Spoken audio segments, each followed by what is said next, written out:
ભયંકર દુર્ઘટના, 220 બાળકોના મોત। પાકિસ્તાનમાં એક ભયાનક દુર્ઘટના બની છે। પંજાબ પ્રાંતમાં છેલ્લા 3 અઠવાડિયામાં ન્યુમોનિયાથી 220 બાળકોના મોત થયા છે। સરકારે જાહેર કર્યું છે કે તેમાંના મોટાભાગના કુપોષિત અને ન્યુમોનિયાની રસી લીધી નથી। એવું પણ કહેવાય છે કે ઠંડીનું વાતાવરણ મૃત્યુનું કારણ પણ બની શકે છે।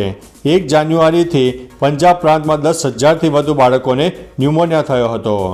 અન્ય મહત્વના સમાચારની વાત કરીએ તો મારુતિ સુઝુકી MPV સેગમેન્ટમાં પ્રવેશવાની તૈયારી કરી રહી છે। આ ઉપરાંત મારુતિ સુઝુકી પોતાના concept electric car EVX premium 7 seater SUV અને એક બજેટ મિની MPVને લોન્ચ કરવાની તૈયારી કરી રહી છે। કેટલાક રિપોર્ટ્સમાં દાવો કરાયો છે કે ભારતમાં MPVને 6 લાખ રૂપિયાની કિંમતમાં લોન્ચ કરવામાં આવી શકે છે। ઉપરાંત નવી 7 સીટર SUVને કોડ નેમ Y17 હેઠળ તૈયાર કરાઈ છે। અન્ય મહત્વના સમાચારની વાત કરીએ તો ન્યૂયોર્કમાં એક મહિલા બિસ્કિટ ખાધા બાદ કોમામાં જતી રહી હોવાની ઘટના સામે આવી છે। આ જાણીને લોકો આઘાતમાં સરી પડ્યા છે, કારણ કે બધાને જાણવું જરૂરી છે જેથી કરીને તમે પણ ભૂલ ન કરો।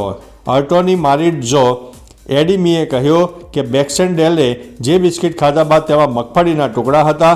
બેક્સેલેન્ડને નટની એલર્જી હતી, તેના કારણે તેને ગંભીર રિએક્શન થયું છે અને તે કોમામાં જતી રહી છે।